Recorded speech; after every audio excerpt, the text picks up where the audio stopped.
The course is based over 5 days, and we introduce all aspects of inspection, testing and initial verification for all types of circuits that you are likely to come across in a domestic or similar installation. The course is assessed with a 2-hour practical exam and on a multiple choice online exam. You learn results on the same day, and the course is recommended for anybody entering the electrical industry.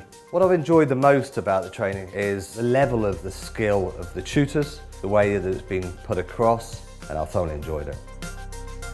The course covers the types of electrical testing equipment you will use, the guidance on how they should be operated and how they should be built, how the testing process works, why we test the installation before it's put into service, how to fault find using electrical equipment, and also how you complete the certification before you can actually put an installation into service.